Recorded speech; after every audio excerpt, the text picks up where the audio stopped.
it is clear that that's who conservatives want in the White House, okay? That's who they supported. They didn't give a damn about the 34 indictments. They didn't give a damn about 2 impeachments. They didn't give a damn about all the legal issues and the lawfare that the Democrats engaged in. They said, Joe, that's who we want. This is the difference, and I said this to a lot of people, Bill.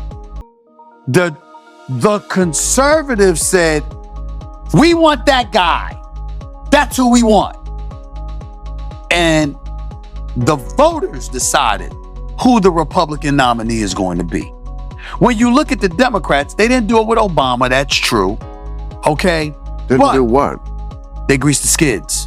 This is the person we want. It's her turn. It was Hillary's turn in 2016. In today's video, Stephen A. Smith sits down with Bill Maher, and let's just say, nobody's walking away with a participation trophy. The two rip into Hollywood's most untouchable myths, and it's been a long time coming.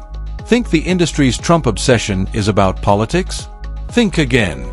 It's pure ego. These self-proclaimed moral guides of America? Half of them couldn't even find Kansas without asking Siri. They don't fear Trump because he's a threat to democracy. They fear him because he's a blinding mirror to their own narcissism. Here's the truth. Hollywood's obsession with progressive values is less about principles and more about protecting self-interest. They don't despise Trump for being an outsider. They despise him because he won't kiss the ring they believe they're wearing. And let's be honest, Hollywood built the very monster they now pretend to run from. As for Bill Maher, he's not pulling any punches either.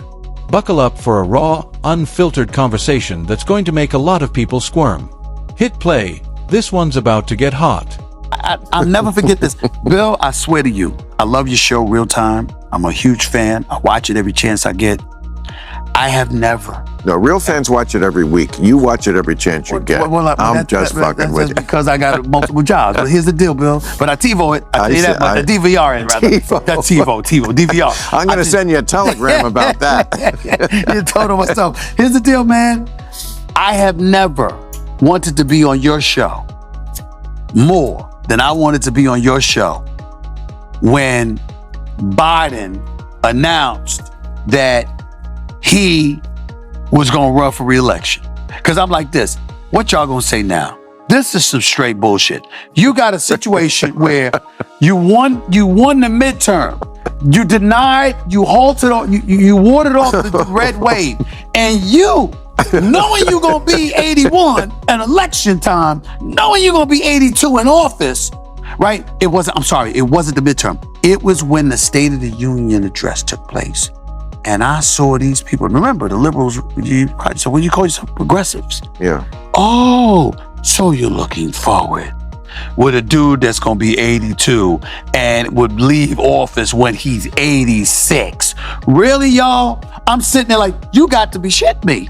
This is what you're talking about? And I'm like, I knew I wasn't voting for Trump. I knew that wasn't going to happen. But I was saying to myself, what are you thinking?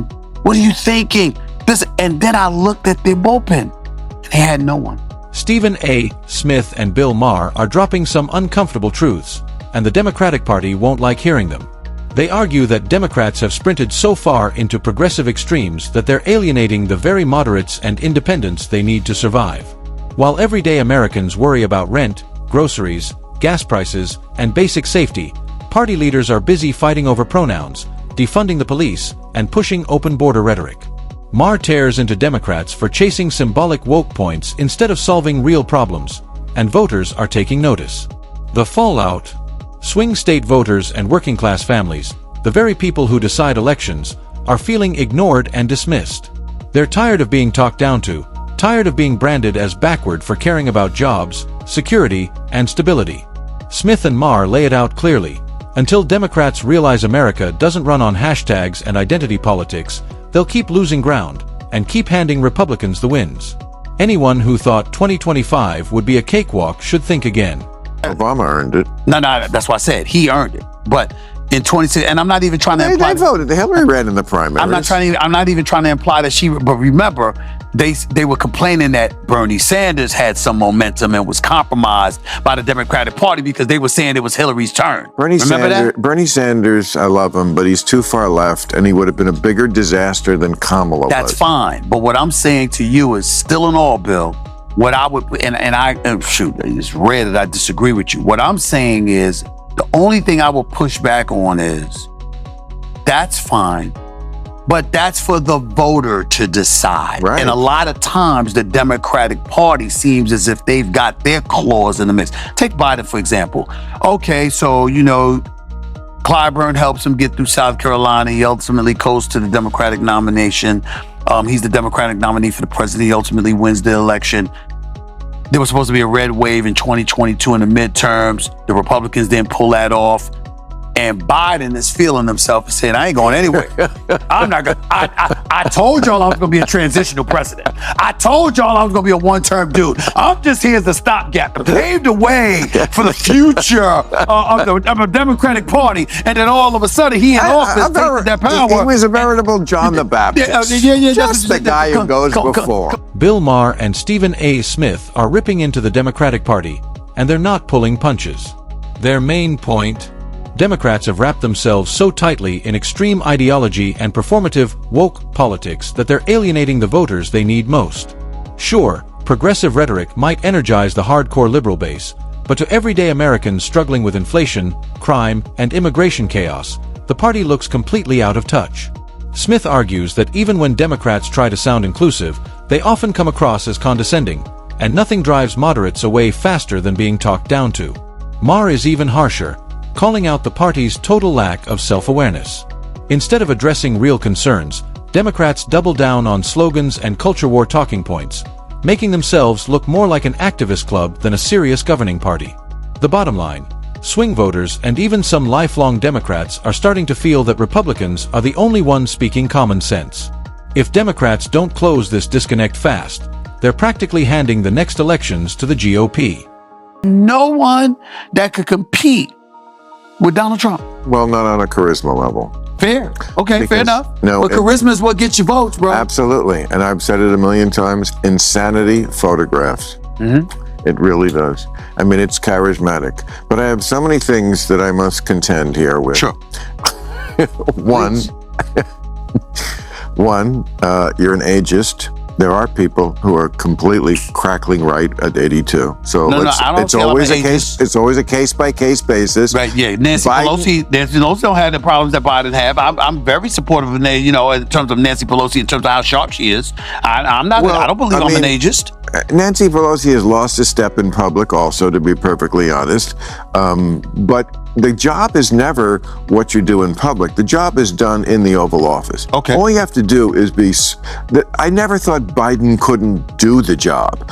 The job is actually sitting in the Oval Office making decisions. He's not crazy. He hasn't lost his mind. He's not senile. He just can't do the public part. He never could do it well. And add the age thing, and you're going to get things like "I killed Medicare" or whatever the fuck he said. By the way, Trump, no one has been harder on Trump or more against Trump, blah, blah, blah. I don't have to establish my credentials. But he does do things once in a while that either make me genuinely laugh or make me genuinely go, oh, that's good. Yes. Like when he said in that debate, he had a moment where he went, I don't know what he said. Exactly. And I don't think right there. And I don't think he knows what he said. I mean, we crack it up. That's what people love about him. Yes. It's like he's crazy, but crazy people don't have the time to pretend about shit. Bill Maher isn't holding back. He's going straight for the jugular. His take: woke culture has spiraled so far out of control that it's driving moderates, and even some lifelong liberals, straight into conservative arms. That's right. The left's obsession with extreme progressive overreach is basically fueling Trump's movement. You couldn't script a better recruitment ad for MAGA. Maher and Stephen A. Smith also tear into cancel culture, calling it what it really is: a free speech killer. One wrong tweet, one unpopular opinion, and people get socially blacklisted. And it's not just wrecking individuals, it's making ordinary Americans afraid to even engage with progressive ideas in the first place. Here's the kicker: this isn't just a rant.